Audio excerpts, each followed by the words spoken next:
Hi everyone, this is Gary Orr. I'm Radian's new Chief Executive. I started last Monday. And I'd like to welcome Carol Bode, our Chair of the Board. Carol and I have agreed to do a webinar, and we're keen to hear the views of our customers going forward and ensuring that the voice of our residents is heard loud and clear at the very top of our organisation. So as part of our commitment to reaching out to our customers and hearing directly the views of our communities, we're really keen to run events such as this. So this webinar is going to be something that we're going to be doing a regular feature. We're looking across the table to our comms team, and it has, depending on how successful it is this evening, we're hoping that we'll be able to do this every couple of months or so. So please do take the time. We're keen to hear from you. I'll be delighted to take any questions you have this evening. Oh, thanks, Gary.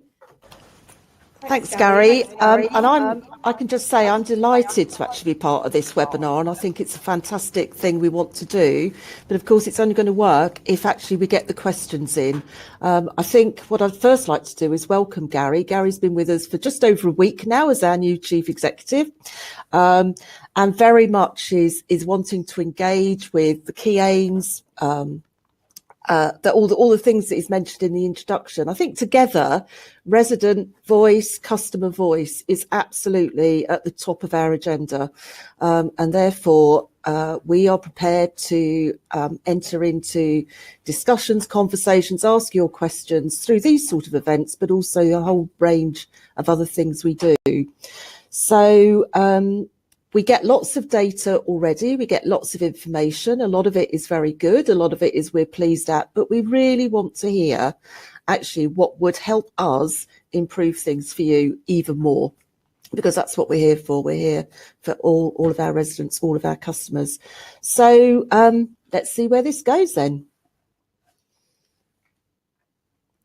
So I can see we have a first question here, Gary. I'm going to throw this one to you, actually.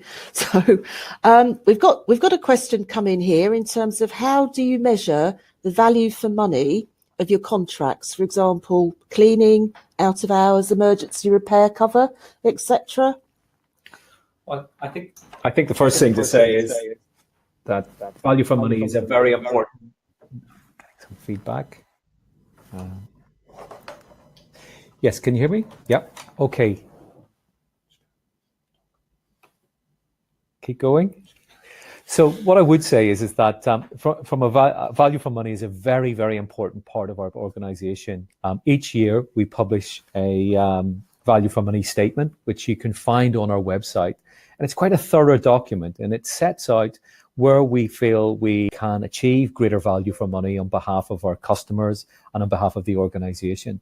So whether it be buying materials, building houses, commissioning new contracts, employing people, value for money is at the center of our decision-making processes. So the caller asked the question in respect of cleaning, and many of our cleaning contracts are tendered, but it's not just about getting the cheapest contract, or that when we're appointing new contractors or looking at our in-house service. It's also about the quality of the service that we provide. So as a consequence, again, this is an example of where when we're selecting successful contractors to undertake our cleaning services, the contractors must demonstrate that they do demonstrate value for money by providing a competitive price, but more importantly, they also are providing a service that meets the expectations of our customers. So we have in the region of 60,000 people living in our homes, and they're our eyes and ears, and we really want them to be able to feed back and say, yes, when there's a local cleaning contract in your area, does it represent value for money? And does the contract also meet your expectations? And if it doesn't, we really want to hear from you. I think I'd like to just... Oops, I'll turn my microphone on, would help. I'd like to just actually build up, because actually, certainly as a board, we are very interested in looking at value for money, and actually are quite demanding of the executive, so Gary and his team, to actually prove that to us, because we need to know that every penny that we're actually spending is going in the right place. But I think I'll just also emphasize it's not about the cheapest, as you've just said. We pride ourselves on trying to balance cost effectiveness with the actual quality. So yeah, hopefully that may have answered some of your questions. See, there's another one just come in now that will change it. It's all about our Roundabout Cafe, for which we're really pleased and proud about. I love the Roundabout Cafe, and I've had a lot of support from the volunteers there. Are you going to be creating more wonderful spaces like this? Now, that's interesting because, yeah, very much so. And we've already got one already set up in Borden, but we have got plans, haven't we, to actually introduce it, because it's over the 5 years that it's been going. It has now proved to have so many additional benefits. Almost the coffee and the food and the healthy eating was where it started.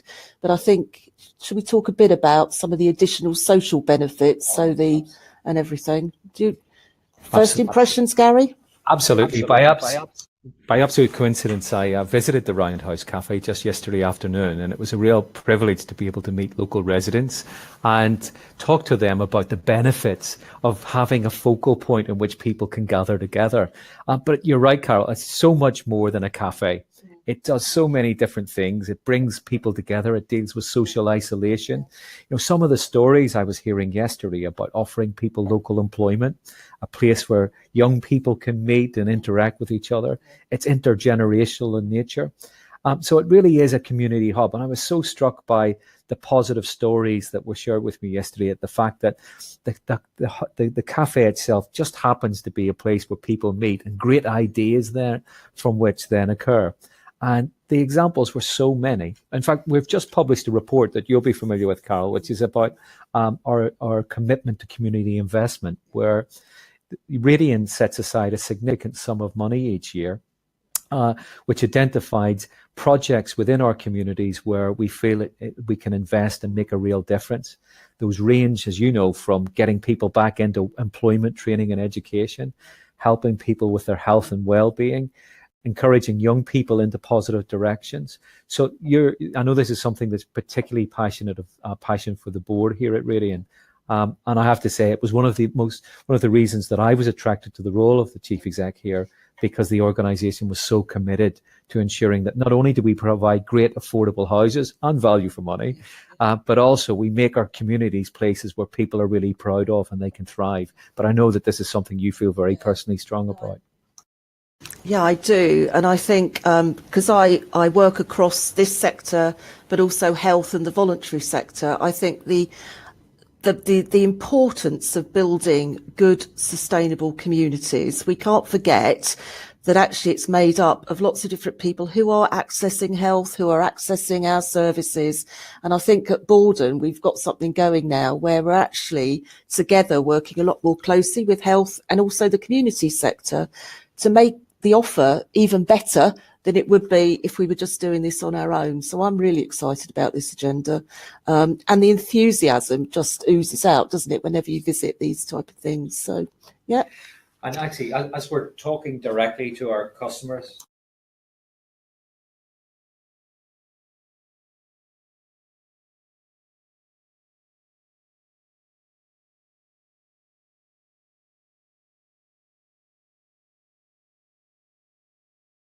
and Ralph Facey and his team are oversee our community investment budget, but be assured that it's completely aligned to the priorities of our customers. So if customers are out there and they're interested in particular projects or want to get a project off the ground, contact Ralph and the team directly via our website or through our Radian Direct. And we'd be delighted to hear any ideas that you have in terms of priorities within your community. Got the next question here, and it's in respect of when building new homes, do you consider parking? Most houses have 2 cars, but a lot of new houses only have 1 space and nothing for visitors. And I think this is a really timely question, and one increasingly that we receive inquiries about from our customers.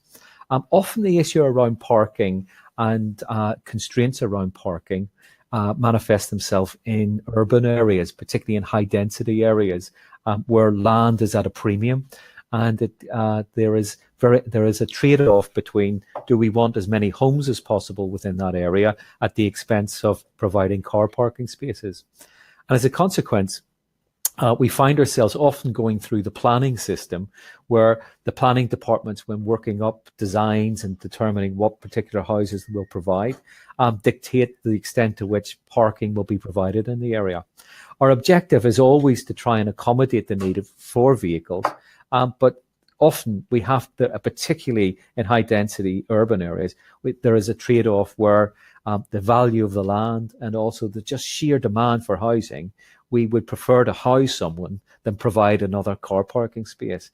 And we find that we're here to house people in the first instance, but of course we'll always try and accommodate car parking needs. But it is a healthy trade-off that from time to time we have to take into account.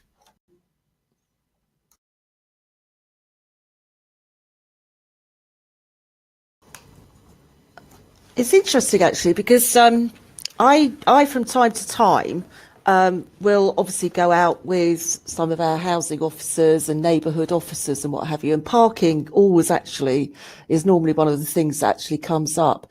But other storage arrangements come up as well, whether it's communal areas, whether it's sheds, where, simple, practical, day-to-day things like, where can I leave my pram? Where can I leave my bikes? Where can we leave the rubbish? I don't know if you've got any views on that as well. When we're building housing, we make sure that we try and design in that there is adequate provision, particularly in a family accommodation, both inside and outside the home. So the house types that we traditionally have used ensure that there would be a shed in the garden for storage outside, but also hopefully sufficient. But an interesting change that's occurring in Radian is over the last few years, Radian has been building houses, as you know, Carol, by primarily acquiring them from private developers, and then what's known as Section 106, so which is in essence the element of the housing that Radian would buy off a private developer. And in the past, when acquiring those houses from the developers, they tended to be slightly smaller, and perhaps storage space and a space for storage would be minimized, let's say. Going forward, Radian's development program will be increasingly land-led, and we'll be building on our own homes directly and commissioning the designs and commissioning the finish ourselves. So as a consequence, it's a really great opportunity for Radian to take control of design types and hear from our customers, and to try and maximize the opportunities to be able to provide adequate storage and parking in the areas, because we're in control of those sites. Oh, I've just seen another question pop up, which actually is really topical. It's one we hear quite a lot. It's all about trying to actually even get onto the housing ladder in terms of buying properties. So I really want to buy a house, but I'm trying to save for a deposit is impossible. What are you doing to help people like me to get my first house? Because affordable houses are not affordable. Now, having two sons in their 20s who've been in this position, obviously I think it's something that affects us all. But again, here at Radian, I know we have the debates, don't we, at Bode, in terms of what do we need to do. But going forward? Yes. Well, major priority for Radian is that we want to build as many homes as possible. And again, one of the things that attracted me to Radian is that our commitment to try and help end the housing crisis that exists in our region. Houses are far too expensive and are not typically affordable. Now, what Radian's trying to do is to build as many homes as possible over the next 5 years of different tenure types. And the board, as you know, Carol, has made a commitment to build 3,500 new homes over the next 5 years. And there are various tenure types. There will be social rented housing, 80% rent, 80% of market known as affordable. We'll be providing shared ownership and outright sales accommodation. So for the caller or the questioner, what I would encourage you to do is to contact one of our sales teams here at Radian, because we have different products for different circumstances. And if you're interested from what you've provided in terms of buying a new home, we may have a product for you. And certainly we'll be able to provide you with advice around how potentially you can get assistance with deposits through the home buy scheme. But do drop us a line. Our contact details are on our website. But the important thing we'd like to share with beyond the initial caller is know that Radian is committed to building as many homes as possible and to make them as affordable as possible in order to end this dire housing crisis that the UK faces at present. Certainly, my younger son actually took advantage of the Help to Buy scheme. Otherwise, he would not actually be on that ladder at the moment. So, yeah, it's worth talking to us as such. Actually, we were talking about communal areas just a moment ago. There's a more specific one here about who's responsible for looking after them then. So Sarah is asking the question, one of our neighbours always cuts the grass. Is there someone who really should do this? I think that's really an interesting question, and I don't think it's a one-size-fits-all approach across our housing stock. There are instances where local communities take responsibilities for maintaining their areas, and then there are other developments in which I understand a service charge is required, and we'll provide a contractor service. So really, it's something that we would make arrangements in dialogue with the local community. So if local communities wanted to take responsibility for their communal area and there's a contract there, then we'd be very happy to have the discussion about whether we could make a saving and spend that money elsewhere and make a saving for the community. But by and large, there isn't an answer, Sarah. It depends on where you live and the local circumstances. But for your specific question, know that if you want to contact your local neighbourhood officer, we would be able to clarify specifically whether it's your responsibility or Radian's going forward. But as I say, the position I would encourage you to think about is if local people want to take responsibility, well, that's great, isn't it? And we would be supportive of that. I have a question now for you, Chair. Have you? Go on then. Okay. Well, the question from Ken is, I keep reading that universal credit will make me worse off. And I know that the board will shortly be reviewing this issue. So we'd be interested in hearing what we're doing to mitigate universal credit.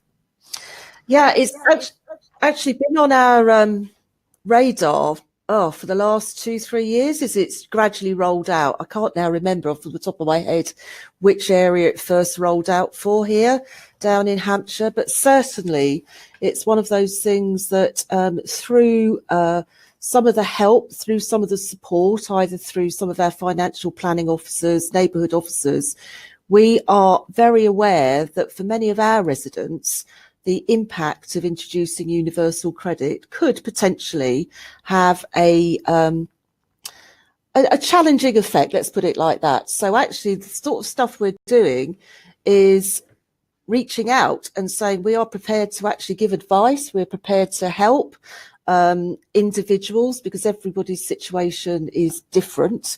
But through our community workers, through our neighbourhood officers, through our finance officers, if there is anybody out there who would like, or any of our residents who would really like just some assistance to talk it through, I'm sure we've been doing a lot of that. And as a result of it, the feedback that certainly the board have had through some of the, well, you can look at it in a number of ways. You can either look at it through the metrics in terms of how many people are getting into arrears.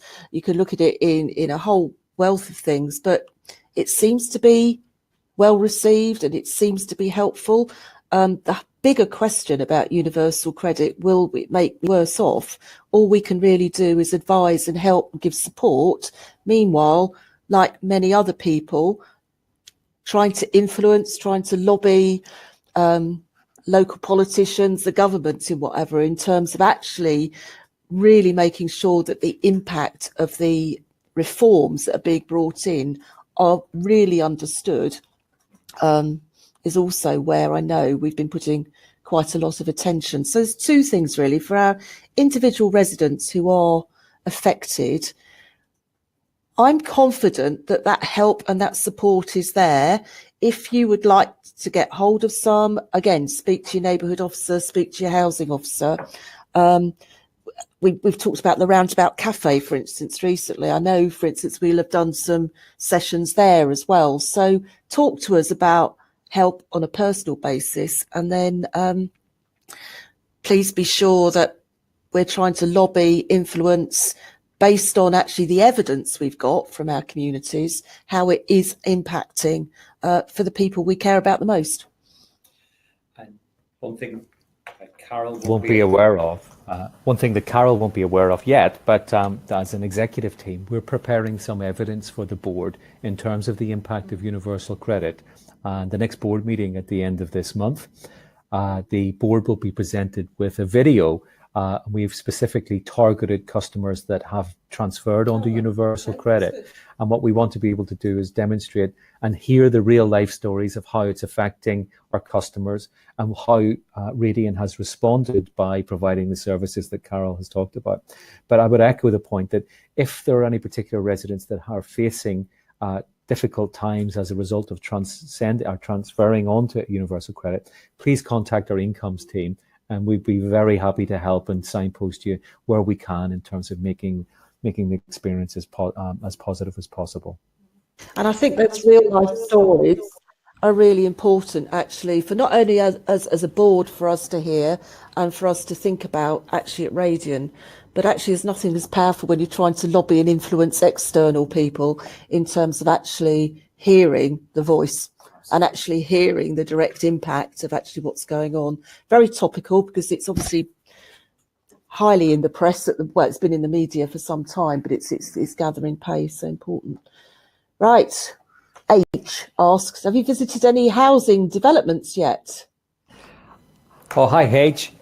Yes, I have, but I have to confess that I haven't been out as much as I would like to, but rest assured that I have a commitment to get out and see as many of our housing developments as possible. The first development that I visited was Mansbridge, which is, in fact, our first ever housing development built in the 1920s by Herbert Collins, am I right in saying? So there's a little bit of local history, and I was delighted to be, and that was at the Roundabout Cafe. I took the opportunity to walk around the development and stop and talk to residents and hear the history. Also, I plan, as do the board, to regularly conduct stock tours and to get out and see and meet our communities, because we think it's tremendously important that we get a reality check. One of the things that Carol and I can face is that often we get lots of information, but the best information we want is the reality of what customers are experiencing at the end of the process. So wherever possible, we will try and get out and see our developments and engage with our customers directly. There's nothing better than getting out into our housing development and just stopping and talking to a customer and finding out the pros and cons of our organisation and bringing that intelligence back in order for us to continue to provide services that meet our customers' expectations. Right, the next question from James, actually, this is really topical, James, because we were Gary and I were both at an audit committee today, and one of the topics that was on there was actually on our basically productivity and technical services, and actually is it being done in the right way to actually deliver best customer service. And it was an interesting response, but why do I have to wait in all day for you to come fix stuff? That is probably something we don't want. I mean, it's frustrating for any of us, isn't it?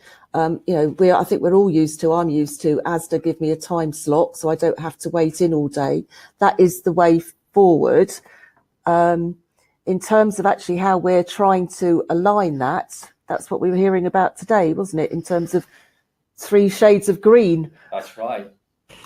Absolutely, James, great question. And I agree, you shouldn't have to wait in all day. And our objective is to ensure that we can provide you with an appointment that meets your needs. And I can assure you that, and in the early days that I've been here, I've been down to meet our repairs teams. And what I've been struck by is the commitment these guys show in terms of wanting to respond to our customers' needs. And I'm aware that we have what's called dynamic scheduling, where we hope that when repairs are recorded, that if we have a work person out in one of our vans in your area, that can be allocated as soon as possible.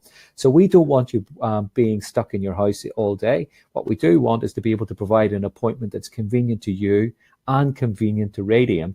And as much as possible, if we have colleagues in the area, to be able to dynamically redirect them after the completion of a particular job somewhere close by towards you. So watch this space. We're on a journey in terms of improving this service, but there is no doubt that appointments is something that we do provide and will continue and want to get better at it. Thanks very much. Again, another one we hear an awful lot about. So Dominic, is will we be building more social housing? Well, absolutely, because I think going back to the purpose of Radian, it is actually to provide our ethic, our values, our whole purpose is about providing houses for everybody, basically. And we are very well aware of the need and the government's need to provide more social housing. So it's very much part of our ongoing plans going forward. How we do it, though, if you hear that we're also going into what we call mixed tenure sites, so we're also going into for sale properties, market sale, shared ownership, that is not at the expense of actually developing social housing.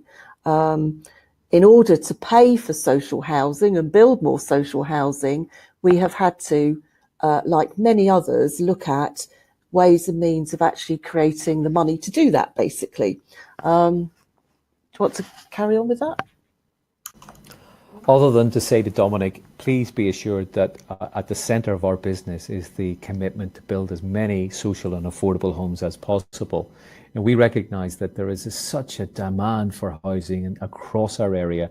The number of people on the waiting list is rising, and our commitment, like many of our other housing associations across the south of England, we're committed to building as many social houses as possible. But as Carol mentioned, in the absence of funding and support from government, we also, for us to build those social houses, we have to derive profit from elsewhere. And we do that. So you'll see Radian and other housing associations increasingly building houses for sale.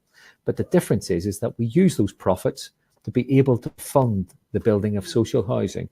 So increasingly, we'll have a broader offer for people that require housing across our communities, whether it be outright sales, shared ownership, market rent. But those areas where there is profit to be made, we use that profit to build as many social houses as possible. And as I say, our commitment is to build 3,500 new homes under our current corporate strategy. Hello, Evie. Thank you very much for actually sending in your question. Actually, this is really, again, going to the heart of what we believe in. So, Evie, I live alone and my children are far away with their own families to take care of, do have community and support groups. It can get quite lonely. Depending on where you are, will be very much dependent on actually what groups there are. But I think the first message to you, Evie, is probably not knowing where you are, is talk to your neighbourhood officer, talk to your housing officer, because they will know, or they will need to put you in touch with whatever is available in your area.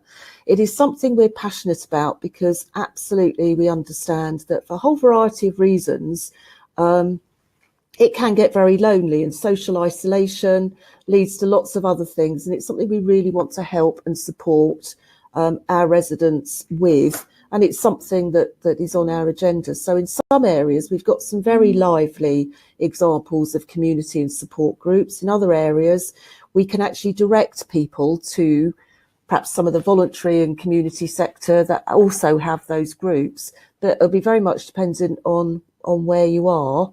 And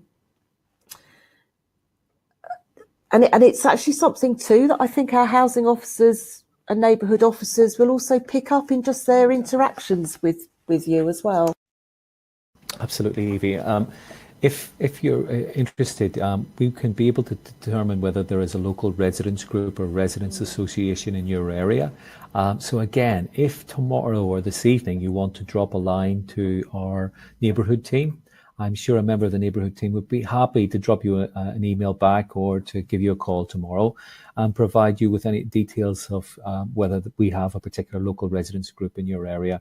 But yes, I would absolutely echo, this is where Radian is particularly different to many landlord organisations, in that we recognise that it's very important that our customers feel part of a community and supported within that community. And that's the reason why we make investment available to support community groups, such as perhaps the one that you might like to engage with. So I would be very surprised if there isn't one nearby, but do drop us a note and we would be very happy to get back to you with contact details. Thank you.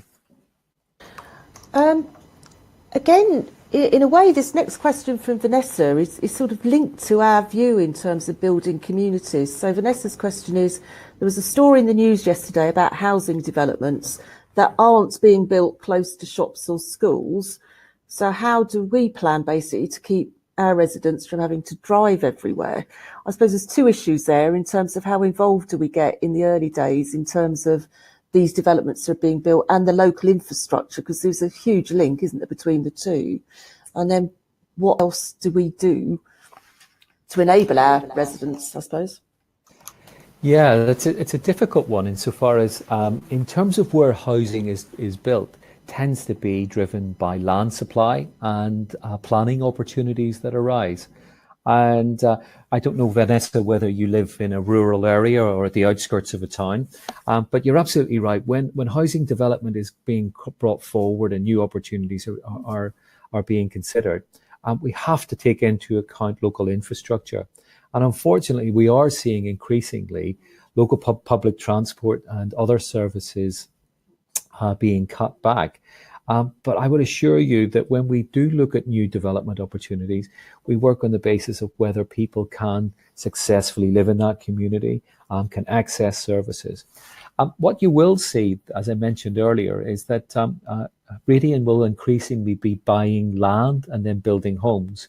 And by doing that, we'll be able to make this, in buying that land, we'll be able to determine the extent to which it's well connected and people can live successfully connected in terms of local infrastructure without the need for major transport routes, etc. But it is a key consideration, particularly in our rural areas where we're seeing withdrawal of public services. But assured that when we're making new development decisions, we do think about whether the families and individuals that will live there can access local services. Right, the next question is very much, let's face it, we live in a 24/7 age now, don't we, in terms of how we all live. So why don't we provide more support for residents past 5 p.m? And I suppose I'd add a supplementary question, will that change?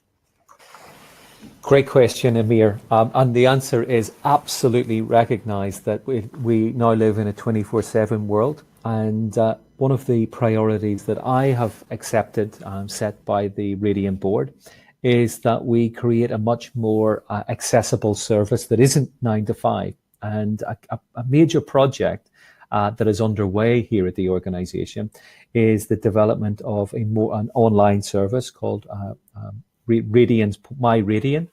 And in essence, it will be a portal that is a self-service portal in which you will be able to log a repair, pay your rent, make inquiries regarding services that we provide, and that will be designed and up and running early in the new plan for 2019.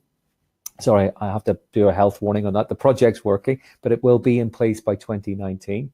And in terms of that service, alongside that, we will be looking at how more complex inquiries that aren't dealt with through an online platform, that we'll be able to respond in a much flexible manner.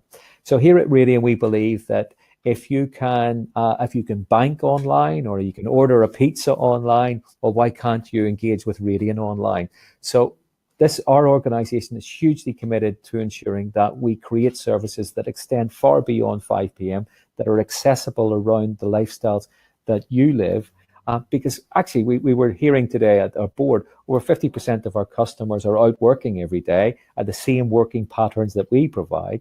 So as a consequence, we need to think about how we become more accessible, and we're designing a service to accommodate this. So watch this space. It's a key priority for me, and it's a key priority for the entire organisation. I'm slightly conscious of time, and I suppose one of the things first we want to do is apologise. We were a bit late starting. It was technical issues our end with this thing, but hopefully that won't happen in the past. But I don't know. So we've got 5 minutes left. I wonder if we talk about reflections, basically, of how we think this has gone. We'd really like to hear from you in terms of now or into the future, in terms of whether this is helpful, because I think Gary and I are more than prepared to do more of these particular sessions, because it is just one way of actually us hearing what's on your mind as well. But have you got any? I'm not sure whether this thing cuts off at 6 o'clock. That's why I thought we better do just a reflections bit. We haven't got any other questions either, so I'm sort of doing my song and dance routine here in between questions. So what are your reflections, Gary? This is the first time we've tried this. Well, I have to say I've really enjoyed it. I thought it's been hugely valuable in terms of hearing directly from our customers. The danger, Carol, for you and I is that we could go through a working week and not hear from a customer by virtue of the things that we're expected to do. So this is our reality check from our communities, and if those that have engaged, I hope we've answered your questions as best we can. If you don't think we have answered your questions entirely, then drop us a line and we'll follow it up, because there's 850 other people that make up Radian, and we can signpost you and ensure that their expert opinion gets heard.